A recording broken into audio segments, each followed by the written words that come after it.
ప్రొద్దుటూరు పంచాయతీ. గడప గడపలో టీడీపీ వర్గపోరు శృతిమించి రాగాన పడుతోంది. ప్రొద్దుటూరు నియోజకవర్గం తమ్ముళ్లు అత్యుత్సాహంతో పోస్టర్లకెక్కుతున్నారు. ఎవరికి వారు పలానా సీటుకి అభ్యర్థులం మేమేనని ప్రకటించుకుంటున్నారు.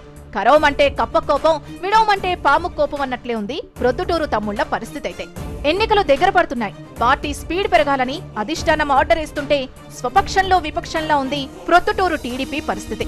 ఎవరికి టికెట్ ఇస్తారో తెలియదు, ఎవరి మాట వినాలో తెలియదు, ఎవరి వెంట నడిస్తే ఎవరేమనుకుంటారోనని జంజాటం.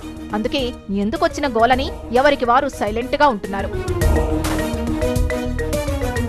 ప్రొద్దుటూరు టీడీపీ ఇన్ఛార్జిగా ఉన్నారు ప్రవీణ్ రెడ్డి. అయితే పార్టీ ఇన్ఛార్జ్ ఎవరిని కలుపుకోకుండా మొండిగా ముందుకెళ్తున్నారని మిగిలిన నేతలు మండిపడుతున్నారు. యువగలం పర్యటనలో ప్రొద్దుటూరు టీడీపీ ఇన్ఛార్జిగా ఉన్న ప్రవీణ్ రెడ్డిని గెలిపించాలని క్యాడర్ కి పిలుపునిచ్చారు నారా లోకేష్.